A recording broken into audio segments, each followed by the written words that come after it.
بسم اللہ الرحمن الرحیم۔ السلام علیکم۔ صحافی پینسل کے ساتھ میں ہوں ذوالقرنین شیخ۔ ایک طرف تو آپ کو خبریں یہ مل رہی ہیں کہ بشرا بی بی کی 26 نومبر والے مقدمات میں ضمانت ہو گئی ہے،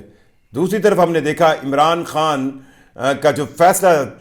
190 ملین پاؤنڈ والا تھا وہ بھی پوسٹ پون ہو گیا، اور تیسری طرف جو سب سے امپورٹنٹ چیز ہے وہ ہے امریکا کے ایلچی ڈونلڈ ٹرمپ کی جو آنے والی ایڈمنسٹریشن ہے اس کے جنوبی ایشیا کے لیے، یعنی کہ پاکستان، انڈیا، اس پورے ریجن کے لیے جو ایلچی ہیں رچرڈ گرینل، ان کا ایک انٹرویو سامنے آیا، اور اس انٹرویو میں بہت سی باتیں انہوں نے کلیئرلی کی ہیں۔ اس انٹرویو میں انہوں نے کیا کہا یہ پہلے ہم تھوڑا سا ڈسکس کر لیں گے۔ رچرڈ گرینل کا یہ پہلا انٹرویو آپ کہہ سکتے ہیں کسی ڈونلڈ ٹرمپ کی موجودہ نئی ایڈمنسٹریشن کے کسی ایسے شخص کا جو کھل کر، جس نے واضح طور پر عمران خان کے حوالے سے ڈونلڈ ٹرمپ جو کہ الیکٹڈ صدر ہیں، 20 جنوری کو وہ اپنا حلف لینے کے بعد ان کی ایڈمنسٹریشن باقاعدہ طور پر پاور میں آ جائے گی، ان کی طرف سے عمران خان کے ساتھ ڈونلڈ ٹرمپ کی دوستی، عمران خان کی حمایت، اور یہاں تک کہا گیا کہ ڈونلڈ ٹرمپ پر جس طرح غلط مقدمات بنائے گئے عمران خان پر بھی وہی بنائے گئے۔ رچرڈ گرینل نے اپنے انٹرویو میں عمران خان اور ڈونلڈ ٹرمپ کو کئی لحاظ سے تشبیہات دیں، ایک جیسا کہا۔ مطلب انہوں نے کہا کہ عمران خان بھی پولیٹیکل سسٹم یا پولیٹیکل جو ایک کہے نا اجارہ داری ہوتی ہے، منوپلی ہوتی ہے جن جماعتوں کے، اس سسٹم سے باہر سے آئے ہیں، اور یہی انہوں نے کہا کہ ڈونلڈ ٹرمپ بھی اسی طرح سسٹم سے باہر سے آئے ہیں۔ ایک تو انہوں نے یہ مماثلت دی، اور پھر انہوں نے یہ ذکر کیا کہ ڈونلڈ ٹرمپ صاحب جو ہیں وہ ان کی گورنمنٹ کے، جب وہ 2016 سے 2020 تک پریزیڈنٹ تھے، ان کی گورنمنٹ کے بڑے اچھے مثالی تعلقات تھے پاکستان میں موجود اس وقت کے وزیر اعظم عمران خان اور ان کی گورنمنٹ سے۔ رچرڈ گرینل نے یہاں تک کہا کہ وہ مارکو روبیو جو کہ ان کے نامزد وزیر خارجہ ہیں، جو کہ ڈونلڈ ٹرمپ کی ایڈمنسٹریشن کے وزیر خارجہ ہیں نامزد، ان سے بات کریں گے کہ وہ پاکستان میں عمران خان کی رہائی پر عملی طور پر کام کریں۔ اب یہ معاملہ کدھر جائے گا؟ یہ معاملہ کیا بنے گا، اور کیوں امریکہ اتنی کھل کر حمایت کرے گا، اور ہمیں کیا کرنا چاہیے، یہ بہت اہم ہے۔ ایک طرف تو امریکہ جو ہے وہ پاکستان کی میزائل ٹیکنالوجی پر یا میزائل پروگرام پر آنکھیں لگا کر بیٹھا ہے۔ انہوں نے رچرڈ گرینل نے اپنے انٹرویو میں بھی یہ کہا کہ مختلف ایٹمی طاقتوں یا مختلف نیوکلیر پاور رکھنے والے ممالک سے ہماری ڈیلنگ مختلف ہوگی، اور اس میں انہوں نے نو ڈاؤٹ پاکستان کا بھی اشارہ کیا۔ اب ایک طرف تو امریکہ جو ہے پاکستان کے میزائل ٹیکنالوجی کے پروگرام یا میزائل پروگرام پر پابندیاں لگا رہا ہے، اور یہاں تک ہنسی آ رہی ہے کہ وہ کہہ رہا ہے کہ جی پاکستان ایسے میزائل بنا رہا ہے جس سے امریکہ نشانہ بن سکتا ہے، اور دوسری طرف نو ڈاؤٹ عمران خان جیسے ایشو پر بات ہوگی اور وہ آواز اٹھائیں گے۔ کرنا کیا چاہیے ہمیں؟ ڈونلڈ ٹرمپ کی اس ایڈمنسٹریشن کو پاکستان کس طرح ڈیل کر سکتا ہے؟ ایک چیز آپ ذہن میں رکھیں گے، یہ جو گورے ہیں نا، ان کا اپنا انداز ہے، یہ اپنے انٹرسٹ پہ بات کریں گے۔ یہ آپ کو اگر آپ نے اپنے گھر کے اندر آپ کی بلیک میلنگ ہوگی، کوئی پوائنٹ ہوگا تو آپ بلیک میل ہوں گے، مطلب آپ کو وہ آپ کے اسٹریٹجک معاملات پر 2 فٹ پیچھے اور 2 سٹیپ پیچھے لے جائیں گے اگر آپ کے پاس ایسے بلیک میلنگ پوائنٹ بھی ہوں گے۔ تو مجھے یوں لگتا ہے کہ یہ بہت آئیڈیل ٹائم ہے کہ ہمیں اپنے گھر کے معاملات خود سلجھا لینے چاہیے، اور جب ہم اپنے گھر کے معاملات خود سلجھا چکے ہوں گے تب ہم امریکہ یا ویسٹرن جو ان کے انٹرسٹ کی چیزیں ہیں، جو ہمارے پاکستان کے اسٹریٹجک اثاثوں کے خلاف ہیں، ہمارے نیوکلیر پروگرام کے خلاف ہیں، ہمارے میزائل پروگرام کے خلاف ہیں، تب ہم ان کو زیادہ مؤثر طریقے سے کاؤنٹر کر سکیں گے۔ That's very important. سو اس وقت اگر آئیڈیل موسٹ اس وقت حالات ہیں کہ ایک حکومت نے کمیٹی بنائی ہوئی ہے، اور دوسری طرف پاکستان تحریک انصاف کی بھی کمیٹی ہے، چلیں اس کا سیشن بھی ہو گیا ہے، اپنا اسپیکر ایاز صادق صاحب اس کے اجلاس بھی کروا رہے ہیں۔ So coming back to the point, یہ مذاکراتی عمل کو نتیجہ خیز بنائیں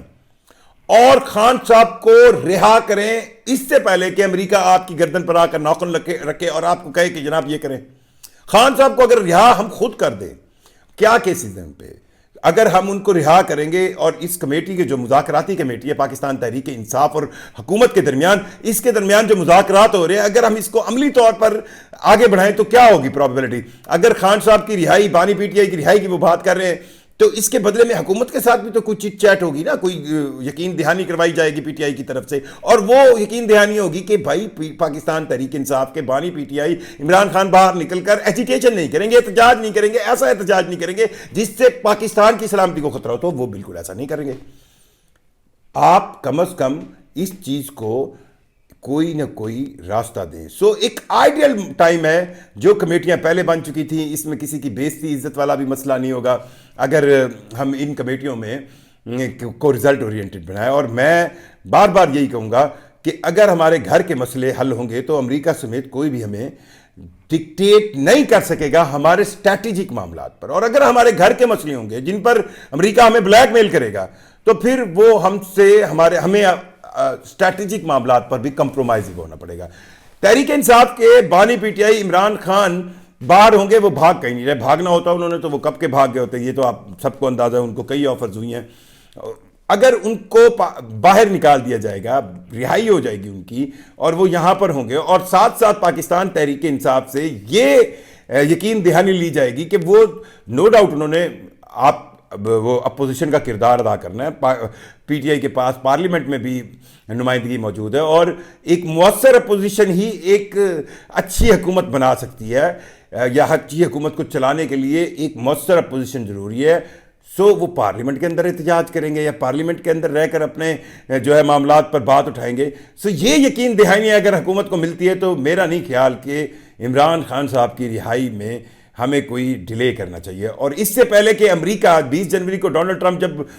اپنے عہدے کا حلف لے لیں گے تو یہی ایل سی جو اب کھل کے بول رہے ہیں تو یہ دوبارہ ایکٹیو ہوں گے۔ سو امریکہ تو ویسے ہی اس خطے میں انڈیا کے ساتھ مل کر پاکستان کے اسٹریٹجک معاملات پر یا بس پاکستان کے اسٹریٹجک معاملات پر پاکستان کو پریشرائز کرے گا، پش کرے گا، تو ہمیں اس سینس کو پہلے سمجھنا ہے، ہمیں اس سینس کو پہلے مانیٹر کرنا ہے۔ اور وہ اگر ایسے معاملات جیسے عمران خان کی رہائی ہے، عمران خان کی باتیں ہیں، سو ان مقدمات کو لے کر وہ جب پاکستان کی گورنمنٹ کو یا پاکستان کی اسٹیبلشمنٹ کو بلیک میل کریں گے تو ہمیں کمپرومائزو ہونا پڑے گا اپنے اسٹریٹجک معاملات پر۔ سو اس سے پہلے کہ امریکہ ہمیں ہمارے اسٹریٹجک معاملات پر دبائے اور ساتھ ساتھ بلیک میل کرے خان صاحب جیسے مقدمات یا ان کی جیل میں ہونے پر، تو ہمیں یہ مسئلے اپنے خود حل کر لینے چاہیے۔ اور آئیڈیل سچویشن بھی بنی ہوئی ہے کہ گورنمنٹ اور پی ٹی آئی بات چیت کر رہے ہیں، اسی میں ہی اس کا کوئی حل تلاش کر لینا چاہیے۔ اور جس طرح اچھا آپ دیکھیں نا، دوسری طرف ملٹری کورٹس کو لے کر وہ کیسا وویلا مچا ہے۔ اب یا آپ کو اندازہ ہو رہا ہے کہ کبھی بھی آج کے دور میں آپ جب اس طرح کے کوئی بھی کام کریں گے جو جمہوریت یا کانسٹیٹیوشنل سینس سے ہٹ کر ہوتے ہیں، تو ویسٹ میں آپ کے پاس ویسے لوگ نہیں بیٹھے جو آپ نے کولڈ وار کے ٹائم پر کیا تھا اور وہ آپ کی تمام تر چیزوں کو اگنور کر دیتے۔ آپ کیوں تو کریں، وہ تیار بیٹھے ہیں آپ پہ انگلی اٹھانے کے لیے، تیار بیٹھے ہیں آپ پر پابندیاں لگانے کے لیے، وہ تیار بیٹھے ہیں کوئی چیز سامنے اور اس پہ وہ پروٹیسٹ کریں۔ سو آپ دیکھیں ایک ملٹری کورٹس کے ڈیسیژن پر کس طرح یورپی یونین اور پلس انگلینڈ اور پلس امریکہ سارے اکٹھے ہوئے ہیں۔ سو پلیز کم از کم ہمیں چاہیے کہ عمران خان کی رہائی کے حوالے سے یہ جو مذاکرات ہو رہے ہیں ان کو ہم ویلیویبل بنائیں۔ اس میں دیکھیں مذاکرات کی سب سے مزیدار بات یہ ہے کہ جب آپ کسی کو کوئی ان کی شرط مانتے ہیں تو بدلے میں اپنی شرائط منواتے ہیں۔ تو عمران خان صاحب اگر رہا ہو جاتے ہیں اور یہ ان کی جماعت یقین دہانی کرواتی ہے کہ وہ سڑکوں پر اس انداز سے احتجاج نہیں کریں گے، نو ڈاؤٹ وہ اپوزیشن ہے تو اپوزیشن کریں گے۔ اور اگر آپ کو کہیں پہ لگتا ہے کہ وہ اپنے کی ہوئی بات سے مکر رہے تو عمران خان کہاں جا رہے ہیں، پھر پکڑ لیجئے گا، آپ پہ کیس بنانے کی کون سی کہانی ہے۔ سو اس سے پہلے کہ امریکہ پاکستان کے اسٹریٹجک معاملات پر آ کر بلیک میل کرے اور ساتھ ساتھ خان صاحب جیسے ایشوز پر آپ کو بلیک میل کرے، ہمیں اپنے گھر کو ان آرڈر پہلے کر لینا چاہیے۔ اور یہ ہمیں ذہن میں رکھنا چاہیے، یہ نہیں ہو سکتا کہ پاکستان کے اسٹریٹجک معاملات پر امریکہ یا ویسٹ جو ہے وہ ہمیں کہیں سافٹ کارنر دے گا۔ سو یہ ایک بہت بہت بہت ضروری چیز ہے جس پر ہمیں عمل کرنا چاہیے۔ شکریہ۔